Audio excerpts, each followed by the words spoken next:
Hello students, हमारे YouTube के channel पर एक बार आपका फिर से मोस्ट वेलकम है। आज हम आपके लिए लेकर के आए हैं, आप जान गए होंगे, थंबनेल देख लिया होगा, नहीं देखा होगा तो फिलहाल आज की टॉपिक हमारी है क्लास 11th की फिजिक्स की, ठीक है ना।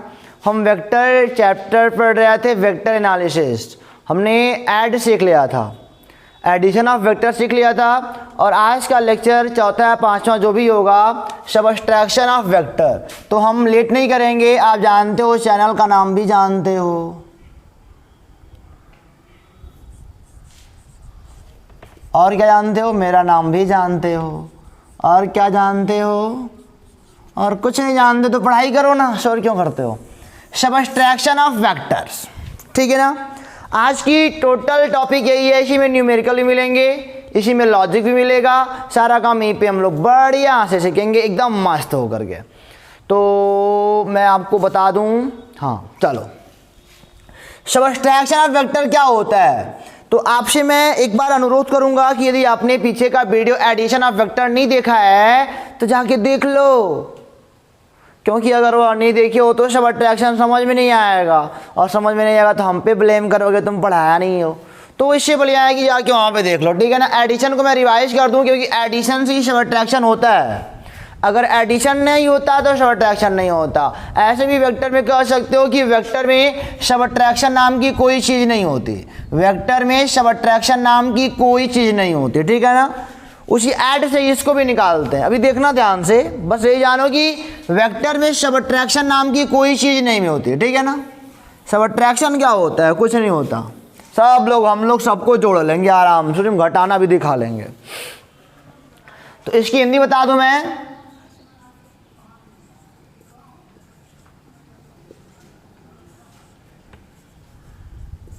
सदिशों का घटाना।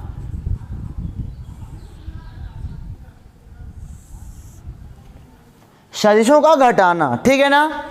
तो अगर अब तक हमने वेक्टर को जोड़ा था, वेक्टर को जोड़ने के कई सारे नियम थे, हेड टेल भी था। हेड टेल हमने कहा कि कहीं नहीं यूज करेंगे इसका, बहुत बेकार। अगली टॉपिक हमने सीखी थी पैरेललोग्राम मेथड, वही हर जगह यूज करना है। तो जैसे बेटा आपके पास ऐसे हुआ करता था, यह मान लिया वेक्टर ए है, यह मान लिया वेक्टर बी है, ठीक है ना। तो हम लोग कहते थे वेक्टर ए प्लस वेक्टर बी बताओ कितना होगा।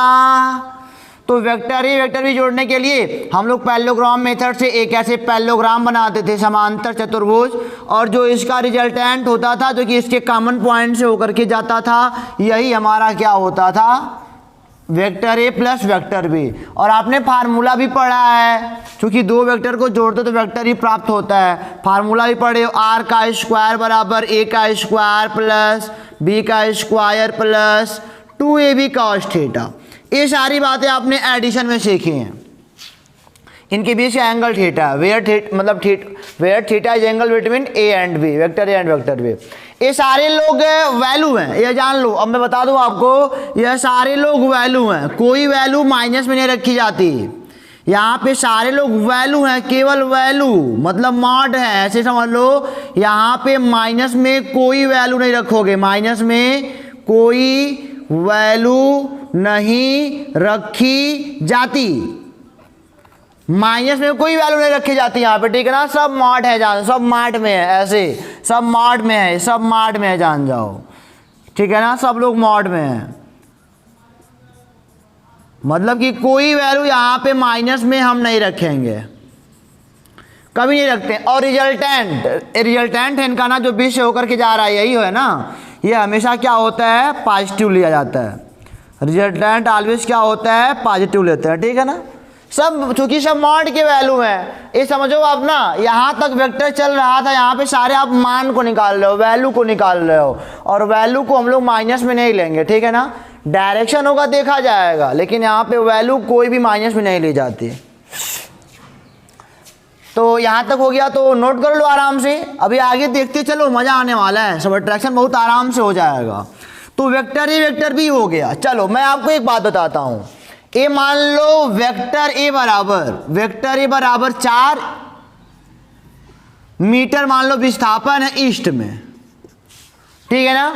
वेक्टर ए बराबर 4 मीटर विस्थापन है ईस्ट में, ये डिस्प्लेसमेंट है। और यही मैंने 4 मीटर विस्थापन अगर मैंने कर दिया, 4 मीटर विस्थापन वेस्ट में कर दिया, वेस्ट में पश्चिम में, ठीक इसी के बराबर मैग्नीट्यूड में, बट डायरेक्शन बिल्कुल अपोजिट, डायरेक्शन बिल्कुल अपोजिट, तो इसे किससे दिखा पाओगे? यही वेक्टर है लेकिन दिशा विपरीत है, तो यहां पे क्या लग जाएगा? माइनस। ठीक है ना? तो आप समझ सकते हो कि वेक्टर ए का जो नेगेटिव वेक्टर होता है, वेक्टर ए का नेगेटिव वेक्टर क्या होगा? मतलब कि परिमाण दोनों का बराबर होगा, ऐसे वेक्टर ए का negative vector minus vector A परिमाण में क्या होगा? परिमाण में बराबर होगा, परिमाण तो बराबर होगा बेटा, पर बट डायरेक्शन क्या हो जाएगा? अपोजिट हो जाएगा, डायरेक्शन क्या हो जाएगा? अपोजिट हो जाएगा। ठीक है ना? तो किसी भी वेक्टर को आप माइनस बनाना जानते हो। मान लो ऐसे कोई वेक्टर है, मान लो 5 यूनिट है, ठीक है ना? अब ए वेक्टर ए है, मान लो मैंने बोला यही ऐसे बना दो, डायरेक्शन बिल्कुल अपोजिट हो गया, तो यही हो जाएगा माइनस वेक्टर ए बराबर 5 यूनिट। माइनस क्यों लग गया? क्योंकि वही है लेकिन दिशा बदल गया है, बस। तो किसी वेक्टर का नेगेटिव निकालने आपको आ गया कि परिमाण बराबर होता है, दिशा क्या होती है? विपरीत होती है। किसी वेक्टर का नेगेटिव वेक्टर यही सब होता है, परिमाण बराबर लेकिन दिशा जस्ट उसके अपोजिट होती है। चलो अब मैं बताता हूं यहां पे। अब देखो जरा, अब मैं आ गया सबट्रैक्शन पे। मैंने बोला वेक्टर ए प्लस वेक्टर बी निकाल लिया, अब निकालो वेक्टर ए माइनस वेक्टर बी। यही सबट्रैक्शन है, आपके मन में यही सवाल उठ रहा होगा, क्यों वेक्टर ए माइनस वेक्टर बी?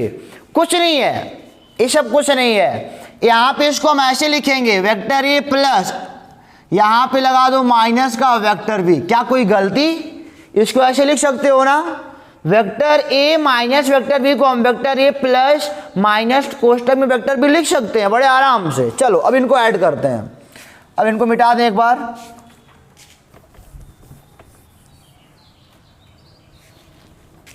देखो ये वेक्टर ए है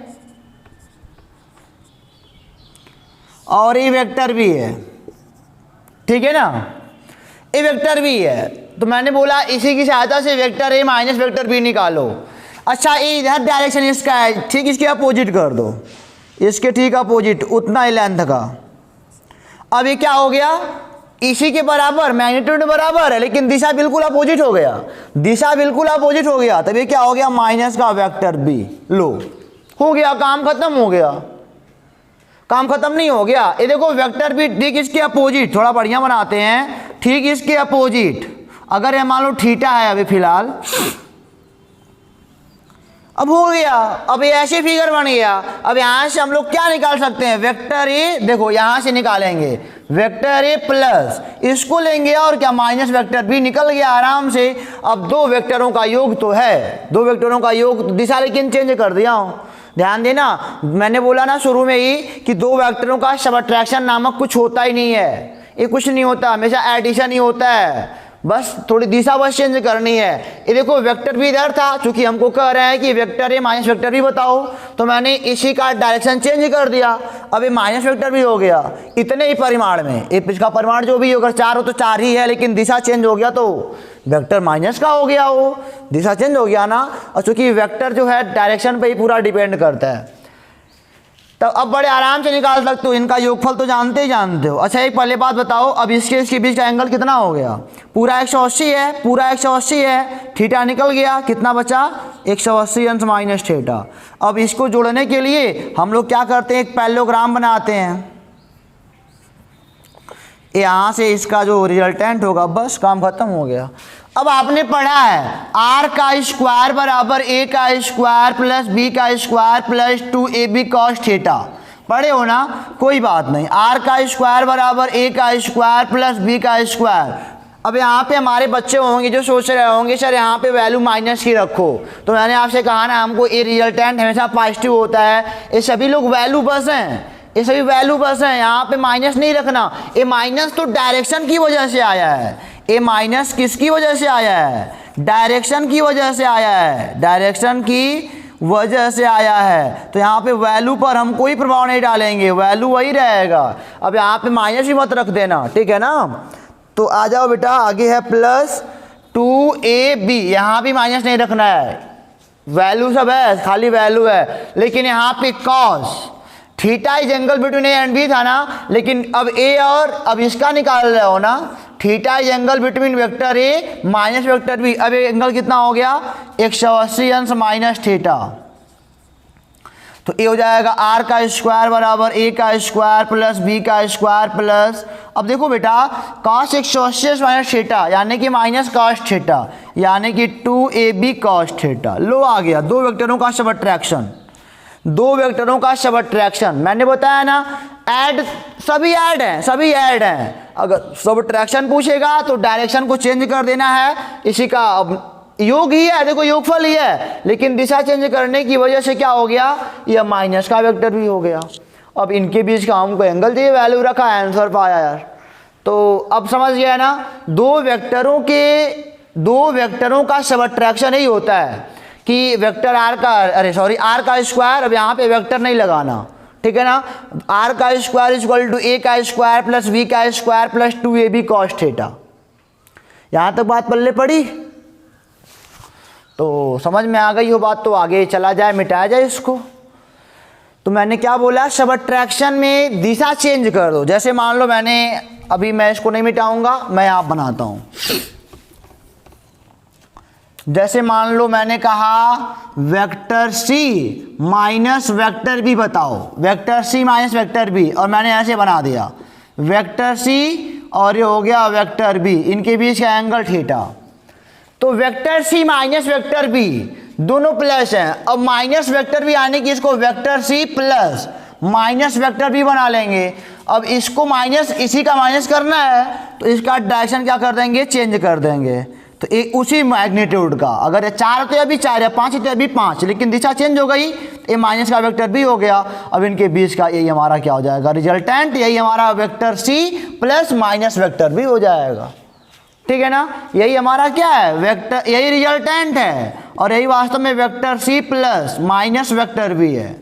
माइनस लग गया, हमारा आंसर भी मिल गया यहीं से, वेक्टर सी माइनस वेक्टर बी का फार्मूला क्या अभी भी देख लिया, फार्मूला वही है, आप समझ रहे हो, रिजल्टेंट ए बीच से जा रहा है, पैरेललोग्राम मेथड लगाया, फार्मूला तो जानते ही हो, बट एंगल चेंज हो गया, 180 माइनस थीटा हो गया, तो यहाँ भी क्या हो गया, माइनस 2ab cos थीटा।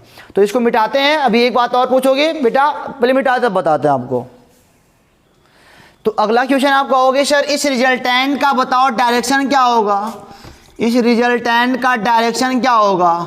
तो पीछे अगर आपने पढ़ा था एडिशन वाले में, तो आपने पढ़ा था tan अल्फा बराबर b sine theta upon a plus b cos theta, b sine theta upon a plus b cos theta. ये theta is angle between a and b, लेकिन अब की बार क्या हो जाएगा, tan अल्फा। अगर मान लो बेटा ये अल्फा है तो ये क्या हो जाएगा, b साइन 180 अंश minus theta upon a plus b cos 180 अंश माइनस थीटा। सारा फार्मूला वहीं से होकर के जा रहा है, बट अब इनके बीच का एंगल चेंज हो गया ना, तो वही पुट कर रहे हैं बस, ये हो जाए। अब कहीं प्रूफ करने को आ जाएगा तो आप एडिशन का प्रूफ करके इसको रिप्रेजेंट कर देना। तो ये हो जाएगा b 180 से कुछ घट रहा है, नाम भी नहीं बदल देगा, सेकेंड में जाएगा साइन थीटा ही रह जाएगा, और यहाँ पे a माइनस चूंकि cos 180 minus theta equal to होता है माइनस cos थीटा, तो a minus b cos theta. Direction भी निकल गया, लो काम तमाम हो गया। अरे वाह सर कितना मजा आ गया। मैंने क्या बोला कि दो वेक्टरों का जो सबट्रैक्शन होता है वह डायरेक्शन थोड़ी सी चेंज कर देते हैं, तो आर का स्क्वायर इक्वल टू ए का स्क्वायर प्लस बी का square minus 2ab cos theta, और एंगल तो आप देख ही रहे हो। तो कहो तो इसको मिटा के अब थोड़ी मोड़ी लॉजिक बता दें आपको, नहीं थोड़ी मोड़ी लॉजिक में क्या सीखोगे, हाँ कब मैक्सिमम होगा कब मिनिमम होगा, क्योंकि आपने पीछे सीखा था, पीछे वाले में आपने सीखा था कि मतलब कि रिजल्टेंट कब मैक्सिमम होगा कब मिनिमम होगा, इस वाले में सबट्रैक्शन में। तो आर का स्क्वायर बराबर ए का स्क्वायर प्लस बी का square minus 2ab cos theta, ठीक है ना। यदि मान लो थीटा बराबर 0 अंश, मतलब थीटा बराबर 0 अंश, इधर है वेक्टर ए भी जा रहा है, इधर है वेक्टर बी भी जा रहा है, तो क्या हो जाएगा, ए का आर का स्क्वायर बराबर ए का स्क्वायर प्लस बी का स्क्वायर, आगे क्या हो जाएगा माइनस 2ab, cos 0 रखोगे तो 1 आ जाएगा, नहीं मतलब क्या आज समझना बच्चों, ये सारा क्रियाकलाप कर दिया गया, ये सारा क्रियाकलाप किया जा चुका है। समझना हमारी बात को, यानी कि थीटा का मान 0 का मतलब क्या, आप देख रहे हो कि थीटा वास्तव में यही वाला थीटा है। 180 माइनस थीटा लगाने के बाद ही तो ये पाए हो माइनस। फार्मूले में आपने 180 माइनस थीटा लगा दिया था, तभी तो यहाँ पे माइनस पाए हो। तो वास्तव में थीटा यही वाला पाए। यहाँ पे थीटा क्या है, यही वाला थीटा है। और क्या, क्योंकि यहाँ पे माइनस लग गया। अगर यहाँ पे माइनस ना लगा होता तो यहाँ पे cos 180 माइनस थीटा करना पड़ा होता। ठीक है ना, तो वास्तव में यही थीटा है। अब यहाँ पे आप सोच रहे हो कि सर दोनों एक ही ओर जा रहा है, तो ऐसे थोड़ी ना, सब अट्रैक्शन है ना, सब अट्रैक्शन का खेल चल रहा है। ये दोनों भले देखो, ये थीटा वास्तव में यहाँ पे थीटा बराबर 0 डिग्री है, वेक्टर ए भी इधर है, वेक्टर बी भी इधर है, लेकिन सब अट्रैक्शन हमको निकालना है ना। तो ए वाला बी क्या होगा, उठ के इसका डायरेक्शन चेंज हो जाएगा। थीटा तो अभी 0 ही है भाई, थीटा तो अभी 0, नहीं समझ में आया? चलो समझाता हूँ। आर का स्क्वायर बराबर ए का स्क्वायर प्लस बी का square plus 2ab cos theta, पढ़े हो ना। अब यहाँ पे हमने बोला वेक्टर ए माइनस वेक्टर बी निकालना है। इसके लिए आपको निकालना है वेक्टर ए माइनस वेक्टर बी। वेक्टर ए माइनस वेक्टर बी तो ये हो जाएगा वेक्टर ए प्लस माइनस वेक्टर बी। यही हमारा क्या है, यही तो हमारा रिजल्टेंट है। अब यही हमारा रिजल्टेंट है, ठीक है ना। तो अब देखो जरा, अब हमको बताना जरा, इनके बीच का एंगल 0 डिग्री है। अब बताओ ये कितना होगा। अब हो गया ये 180। क्यों, वेक्टर ए और वेक्टर बी के बीच का एंगल कितना हो गया। अब माइनस वाला देखो, इधर दोनों जा रहा था, दोनों प्लस हो रहे थे, लेकिन माइनस निकाला तो डायरेक्शन चेंज करना पड़ेगा बी का। 180 की वैल्यू यहाँ पे रखो, यानी कि ए का स्क्वायर प्लस बी का square plus 2ab cos 180। cos 180 का मान कितना होता, cos 180 का मान -1 होता है। तो देखा वही पा गए, ए का स्क्वायर प्लस बी का स्क्वायर माइनस 2ab पा गए ना। तो बात वही, आप बस यही सोचो, परेशान बिल्कुल मत हो। आप यही सोचो कि यही वाला एंगल वास्तव में रखना है, यही वाला एंगल रखना है। इस वाले फार्मूले में वास्तव में यही वाला एंगल रखना है। इसी, चाहे आप ये नहीं रखना चाहते हो तो डायरेक्शन को चेंज करो, हर बार यह एंगल निकाल के यहाँ पे पहले इस वाले फार्मूले में पुट करो, इस वाले फार्मूले में पुट करो, ऐसे बार बार प्लस करके रखना पड़ेगा। और अगर हमको सब कुछ पता हो गया नियम कानून, तो ये फार्मूला है ऋण के लिए, सीधे थीटा का मान रखेंगे यहाँ से। तो यहाँ पे हाँ, तो मैंने क्या बोला कि थीटा बराबर 0, यानी कि दोनों ऐसे ही जा रहे होंगे एक दूसरे के ऊपर। हालांकि ये माइनस का, यानी कि इनका बदला गया है, इनको बदला गया है। वेक्टर ए और वेक्टर बी के बीच का एंगल आपको लग रहा है कि 180 अंश है, लग रहा है ना। आप यही सोच रहे होगे कि वेक्टर ए और वेक्टर बी के बीच का एंगल 180 डिग्री है। तो हाँ है। अब तुम कहोगे सर यहाँ पे 0 क्यों रख रहे हो। 0 मैं इसलिए रख रहा हूँ क्योंकि मैंने फार्मूला ऋण वाला लगा चुका हूँ, मैं फार्मूला ऋण का लगा दिया हूँ ना, इसलिए यहाँ पे 0 रख रहा हूँ। ऋण का फार्मूला लगने पर यही वाला एंगल, शुरुआत वाला एंगल रखा जा रहा है ना ऋण वाला फार्मूला लगने पर। अगर ऋण का फार्मूला नहीं लगा रखे हो, प्लस वाले पे चल रहे हो, तब आप 180 रखो, फ्री हो, फिर भी वही पाओगे जो यहाँ पाए हो, ठीक है ना। तो 0 रखना है, 0 रखना है यहाँ पे। क्यों मैंने 0 रखा, क्योंकि मैंने 0 यहाँ पे क्यों रखा, सवाल हमारा यही है। यहाँ पे 0 क्यों रखा, क्योंकि हम वास्तव में यहाँ पे माइनस का फार्मूला लगा चुके हैं। यहाँ पे रियलिटी में हम माइनस का फार्मूला लगा चुके हैं, तो यहाँ पे थीटा का मान क्या 0 है। अगर माइनस का फार्मूला नहीं लगाया हो तो थीटा का मान कितना है, 180 अंश है। तो यहाँ तक बात आपकी समझ में आ गई ना। तो यानी कि यही हो गया। अब इसको सॉल्व कर लेते हैं। थीटा रखने आपको आ गया ना, यहाँ तक कोई प्रॉब्लम नहीं होनी चाहिए। मैं भी क्वेश्चन भी लगवाता हूँ, परेशान ना हो। ये हो जाएगा आर का स्क्वायर बराबर ए माइनस बी का होल स्क्वायर, यानी कि आर का स्क्वायर बराबर, अरे ये हो जाएगा आर बराबर ए माइनस बी। यही है मिनिमम, यही क्या है, मिनिमम है, ठीक है ना। और अगर मान लेते हैं थीटा का मान लो बच्चों 180 डिग्री हो, ये तो मिनिमम के लिए हो गया। थीटा का मान जब 0 होगा तो दो वेक्टरों का सबट्रैक्शन सबसे कम आएगा। और थीटा का मान लो 180 अंश हो, थीटा का मान अगर 180 अंश हो तो ए हो जाएगा आर का स्क्वायर बराबर ए का स्क्वायर प्लस बी का स्क्वायर, और यहाँ पे 180 रखोगे -1 होता है कॉस 180 का मान, कॉस 90 प्लस 90 माइनस साइन 90 -1 आने की प्लस 2ab हो जाएगा, और आर का स्क्वायर बराबर ए प्लस बी का होल स्क्वायर, आर बराबर ए प्लस क्या हो जाएगा बी। ए हमारा मैक्सिमम है, रिजल्टेंट का मैक्सिमम है, ठीक है ना। अब ऐसे कोई कह दिया कि वेक्टर इधर जा रहा है, वेक्टर बी इधर जा रहा है, तो अब हमसे पूछ रहे हैं वेक्टर ए माइनस वेक्टर बी बताओ। तो हमने तो पहले जोड़ना सीखा, वेक्टर ए प्लस वेक्टर बी अभी तो जुट जा रहा है, लेकिन वास्तव में जब माइनस पूछेंगे वेक्टर ए माइनस वेक्टर बी पूछेंगे इसके लिए ऐसे, तो क्या करना पड़ेगा, वेक्टर ए प्लस माइनस वेक्टर बी, इनका मुँह घुमा दो, लो इनका मुँह घुमा दो, तो यही क्या हो जाएगा, माइनस का वेक्टर बी हो जाएगा।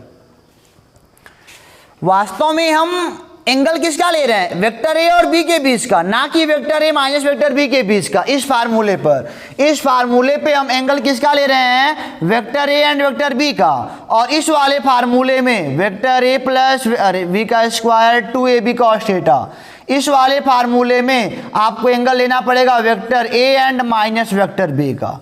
अब यही समझ लो, इसको नोट कर सकते हो। इस वाले फार्मूले में ऋण के लिए हम वास्तव में वेक्टर ए और वेक्टर बी के बीच का एंगल टेकअप कर रहे हैं, ठीक है ना। और इस वाले फार्मूले में ऋण के लिए हम वेक्टर ए और माइनस वेक्टर बी के बीच का एंगल मतलब कि रख रहे हैं, ठीक है ना। अब यहाँ पे आप कहाँ जीरो रखो, एक आएगा। अब देखो यहाँ पे वो मान रख सकते हो, बताओ इनके दोनों बीच का एंगल कितना है, 0 डिग्री है। तो आर का स्क्वायर बराबर ए का स्क्वायर प्लस बी का स्क्वायर प्लस 2ab cos 0 का मान 1 होता है, फिर भी वही पाओगे। तो ये एंगल ध्यान देना, ठीक है ना। तो यहाँ तक आप ए मैक्सिमम हो जाएगा, जब थीटा का मान 180 डिग्री होगा तो मैक्सिमम आप पाओगे रिजल्टेंट, और जब 0 होगा तब क्या पाओगे, मिनिमम पाओगे, जो कि ऐड वाले में उल्टा होता था, 0 पर मैक्सिमम और 180 पर मिनिमम होता था, ठीक है ना। तो इसको मिटाते हैं, तो चलते हैं कुछ न्यूमेरिकल को देखते हैं, फिर आपको और अच्छे से कंठस्थ हो जाता है। चलो देखते हैं न्यूमेरिकल। पहला क्वेश्चन टेकअप करते हैं, बढ़िया बढ़िया क्वेश्चन देखेंगे बेटा। मान लिया दो वेक्टर हैं ए और वेक्टर बी, ठीक है ना। वेक्टर ए का मैग्नीट्यूड मान लो 4 है और वेक्टर बी का मैग्नीट्यूड मान लो 3 है, ठीक है ना। इनके बीच का एंगल 60 अंश है, तो आपको बताना है वेक्टर ए माइनस वेक्टर बी। तो सबसे पहला काम, वेक्टर ए बना लिया, वेक्टर ए बना लिया 4 यूनिट का, वेक्टर बी बना लिया 60 अंश पे वेक्टर बी बना लिया 3 यूनिट का, ठीक है ना, 3 यूनिट का है। अब हमसे पूछ रहे हैं वेक्टर ए माइनस वेक्टर बी बताओ, तो वेक्टर ए प्लस माइनस वेक्टर बी, हालांकि जोड़ना ही है, तो हम चाहते हैं ये वाला वेक्टर क्या हो जाए, माइनस का हो जाए। तो लो मैंने माइनस का कर दिया, उसी यूनिट का, 3 यूनिट का ही है, ध्यान देना 3 यूनिट का ही है।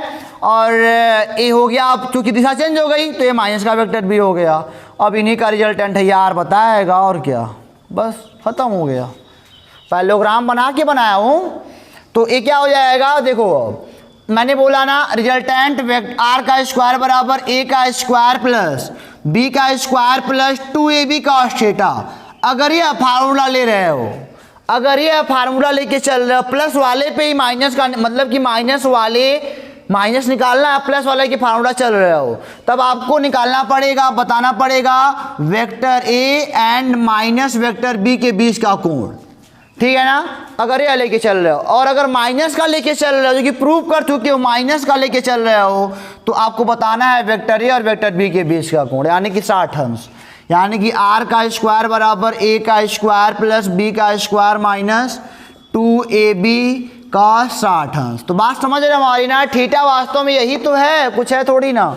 अभी हो गया ए का मान कितना है, 4 का स्क्वायर प्लस 3 का स्क्वायर माइनस 2 गुणे 4 गुणे 3 का 60 का मान √3/2।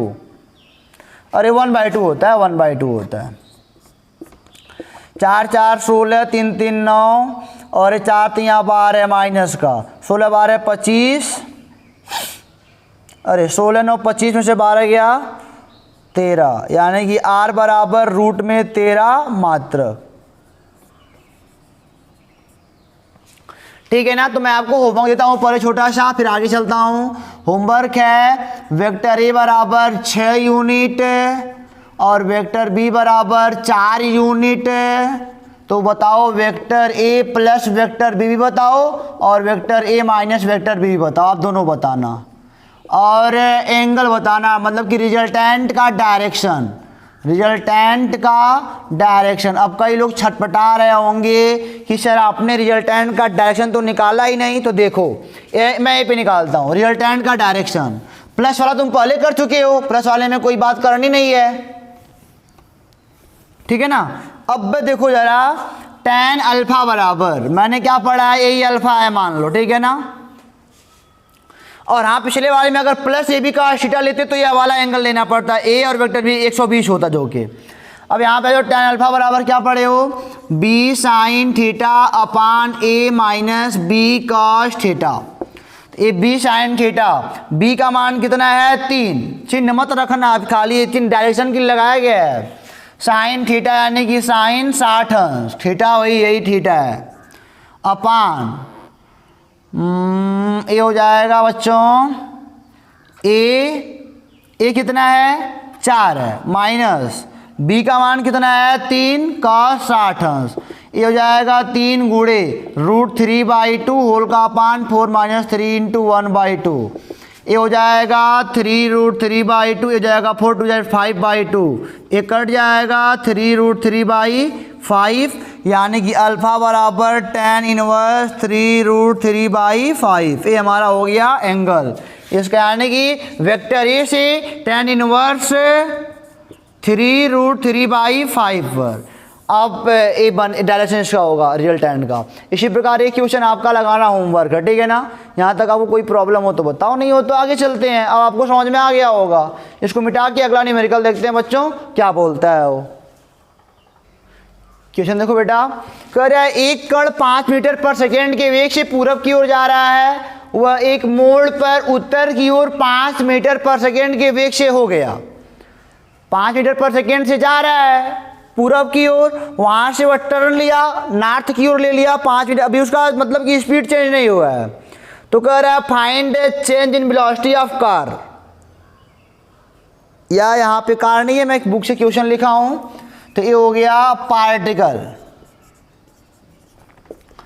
ठीक है ना। Find change in velocity of particle.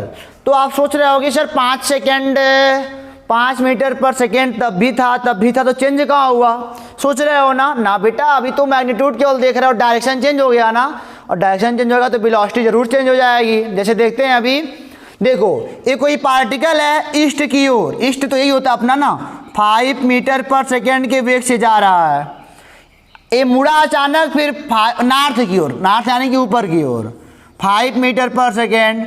और मैं आपको याद दिला दूं तो ये यहाँ न रख के पैरेलल शिफ्टिंग करनी पड़ेगी यहाँ पे। क्यों करनी पड़ेगी, क्योंकि हम लोग पैरेललोग्राम मेथड यूज कर रहे हैं बार बार, तो ये हेड टेल मेथड नहीं है ना, तो इसको यहाँ पे ला के रख लो ताकि जोड़ने में आसानी हो, ठीक है ना। टेल को टेल से, हमेशा टेल को टेल से ऐड करना होता है ना पैरेललोग्राम मेथड में। तो यही है उत्तर 5 मीटर पर सेकेंड, हालांकि यहीं से जा रहा था लेकिन मैंने पैरेलल शिफ्टिंग यहाँ पे कर दी ताकि मैं पैरेललोग्राम मेथड लगा सकूँ। हो गया। अब कह रहे हैं find change in velocity of particle, यानी कि v2 - v1, 2 मीटर पर सेकेंड से जा रहा था 5 हो गया, हाँ तो कितना बढ़ा, कहोगे सर 3 बढ़ा, v2 - v1 निकालना है कितना होगा। तो ये हो गया बेटा आपका ईस्ट की ओर v1 था और वेस्ट की ओर क्या था v2 था। v2 - v1 निकालना है आपको, क्या निकालना है v2 - v1। तो v2 तो यही रहेगा, v2 को कुछ नहीं करना, v2 तो यही रहेगा, लो v2 वही रहेगा भाई। v1 क्या हो जाएगा, v1 को माइनस का बनाना है, v1 को माइनस का बनाना है तो इनको ऐसे यूं घुमा देंगे, लो हो गया ना।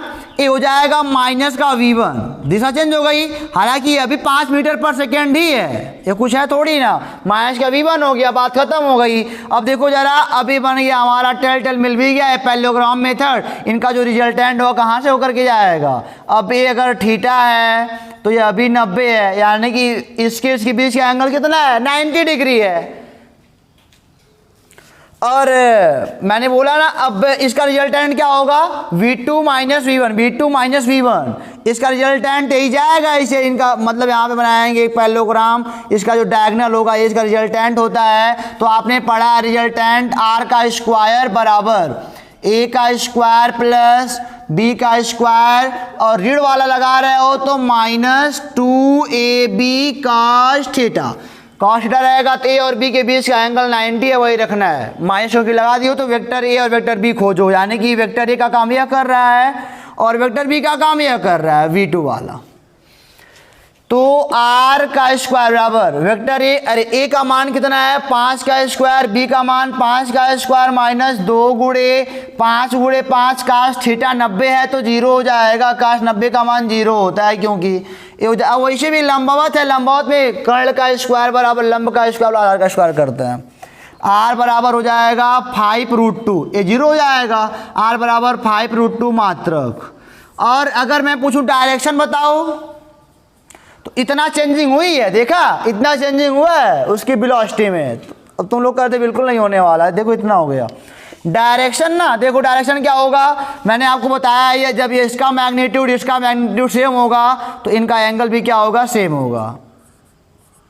यानी कि डायरेक्शन अल्फा का मान कितना है, चाहे ए से चाहे बी से लिखना पड़ेगा आपको कि वेक्टर ए से 45 अंश या वेक्टर बी से 45 अंश, ठीक है ना। तो एक क्वेश्चन आपके माइंड में सेट हो गया ना कि मुड़ गया तो ये नहीं बोल पाएंगे 5 5 है तो 0 हो जाएगा। चेंज इन वेलोसिटी तो हुई है, देखो इतना हुआ है। यही वास्तव में क्या है, यही वास्तव में V2 माइनस वेक्टर का घटाना है ना, वेक्टर का घटाना ऐसे ही लगाते हैं। तो अगर ये आगे आपको मिटाऊं, आगे चलूं, एक सवाल और देखूं यहाँ पे आपको दिखाऊं, चलो मिटाता हूँ, नोट कर लेना और क्वेश्चन को लगाते रहना अपने आप में।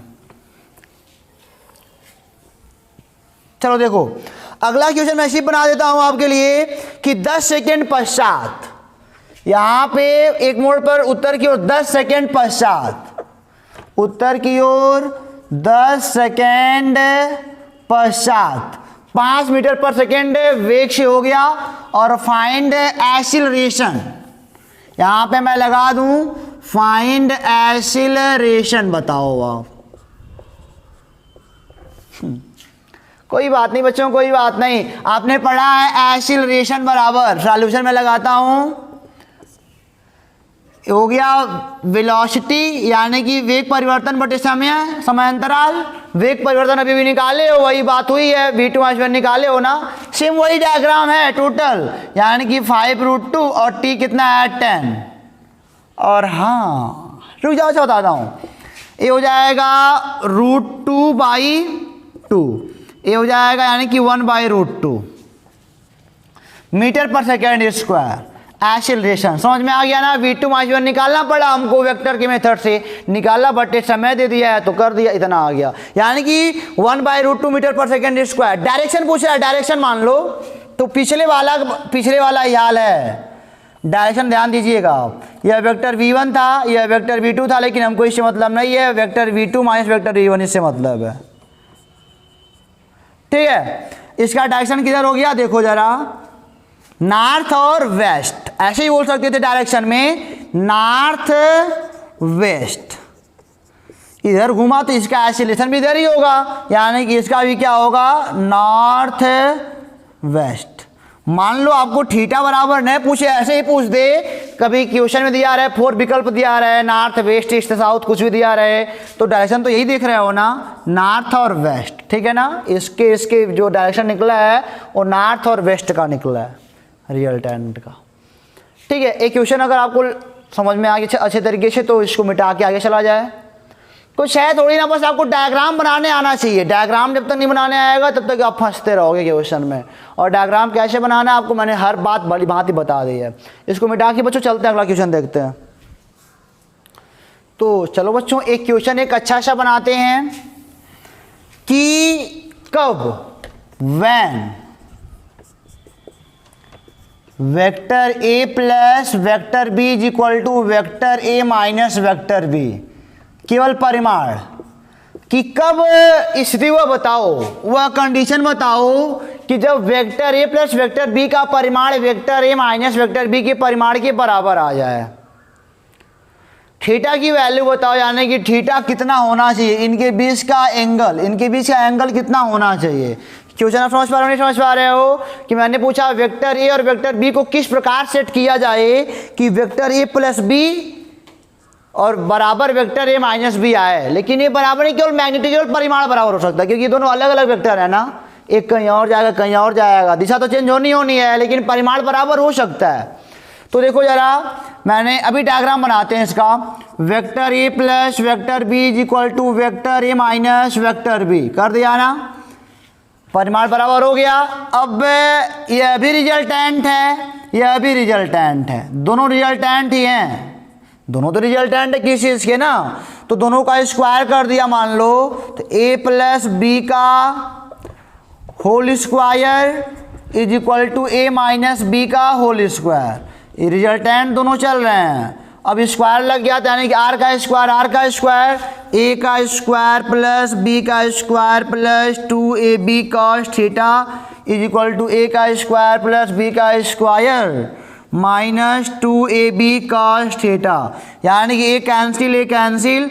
अब ये हो जाएगा बच्चों, इधर ला दोगे तो 4ab cos theta is equal to 0, 4 तो कांस्टेंट है, खत्म, कोई वैल्यू उनका कोई मतलब ही नहीं बनने वाला है।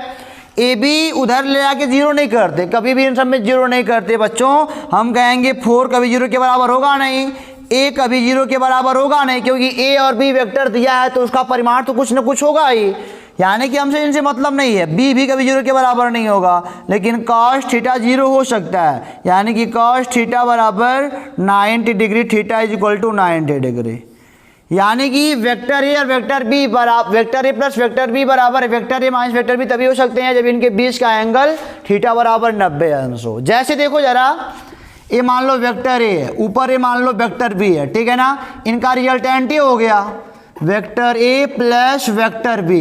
अब अगर नीचे ला दोगे तो माइनस का वेक्टर बी हो जाएगा, इनका रिजल्टेंट ये हो जाएगा वेक्टर ए माइनस वेक्टर बी। अब ये वाला एंगल कितना होना चाहिए, 90 अंश।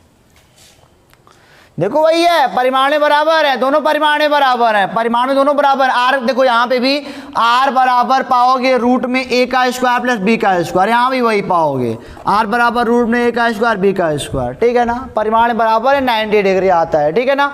तो जब 90 डिग्री रहेगा तब देखो, जब वेक्टर ए और वेक्टर बी, मतलब कि vector A plus vector B is equal to vector A minus vector B, केवल मैग्नीट्यूड में, क्योंकि दिशा तो अलग अलग है ही, देख ही रहे हो दोनों का, केवल मैग्नीट्यूड में तभी हो सकते हैं जब इनके बीच का एंगल कितना हो, 90 हो, ठीक है ना, एग्जाम में पूछता है अक्सर। तो इसको मिटा के चलते हैं आगे बेटा। तो इस लेक्चर का लास्ट क्वेश्चन है, मैं आपसे आग्रह अनुरोध करता हूँ कि आपके पास अगर कोई प्रश्न हो तो आप हमको ज़रूर बताओ। व्हाट्सएप नंबर हमने आपको अवेलेबल करा दिया है, ताकि आप कहीं से भी कहीं वीक ना पड़ो। बस अगर आपको प्रश्न कोई भी ना आता हो तो बता दो, हम इंक्लूड कर देंगे वीडियो में, समझा देंगे आपको अच्छे तरीके से। फिलहाल देखो क्वेश्चन दिया है, यदि vector A plus vector B is equal to vector C तथा ए प्लस बी बराबर सी हो तो ए व बी के बीच का कोण बताओ। कह रहे हैं कि वेक्टर ए प्लस वेक्टर बी बराबर वेक्टर सी है, ठीक है ना। तो ए व बी के ऐसे सवाल बहुत सारे बन सकते हैं, जिनके बीच कहेगा उनको एक कोर कर लेंगे। अगर मान लो ए व सी कहता तो हम सी को इधर उठा ले आते, बी को उधर भेज देते, यानी कि जिनके बीच कहेगा उनको हमेशा एक साइड में रखना है, ठीक है ना। अब दोनों का पहले माड लगा दो, माड, क्योंकि अब देखो जरा, यानी कि वेक्टर ए और वेक्टर बी का योगफल वेक्टर सी के बराबर है, समझो ना बात को, वेक्टर ए प्लस वेक्टर बी का योगफल वेक्टर सी के बराबर आ गया। अब हमने कहा कि माड लगा दिया तो ये हो जाएगा, मैंने बोला दोनों पक्षों का स्क्वायर कर दो, तो ए का स्क्वायर प्लस बी का स्क्वायर प्लस 2ab। अब देखना ध्यान से, यह है योगफल दो लोगों का, दो वेक्टर का योगफल जानते हो ना, A square plus B square plus 2ab cos theta होता है। ये हो जाएगा सी का स्क्वायर, ये हो जाएगा ए का स्क्वायर प्लस बी का square plus 2ab cos theta is equal to C बराबर क्या दिया है, ए प्लस बी का स्क्वायर। तो ये हो जाएगा ए का स्क्वायर प्लस बी का square plus 2ab cos theta is equal to a का स्क्वायर प्लस b का स्क्वायर, कैंसिल हो गए। 2ab cos थीटा बराबर क्या हो गया 0, यानी कि 2 बराबर 0 के कभी नहीं होगा, a बराबर 0 के नहीं हो सकता, b भी नहीं हो सकता, यानी कि cos थीटा बराबर 0, थीटा बराबर 90 डिग्री, यानी कि ए व बी के बीच का कोण यही तो है ए बी, यही तो है ए बी। ए बी देखो, इसीलिए मैंने बोला कि जिनको पूछेगा उनको एक कोण रख लोगे तभी ए बी पाओगे, यानी कि ए और बी के बीच का कोण कितना आ गया बेटा 90 डिग्री आ गया, तभी ये कंडीशन फॉलो हो सकता है। तो इस टाइप के क्वेश्चन आपने अच्छे तरीके से समझ लिए हो, आपके मन में कोई भी संदेह नहीं होगा। तो इस टाइप के 1000 क्वेश्चन करो, करते रहो। फिर अगर आपके पास कोई क्वेश्चन हो तो मैं फिर से कहता हूँ, आप मुझको बताओ, और नहीं हो तो पढ़ते रहो, हंसते रहो, मस्त रहो। फिर मिलेंगे आपसे अगली वीडियो में कुछ नए कॉन्सेप्ट के साथ, तब तक के लिए ऑल द बेस्ट।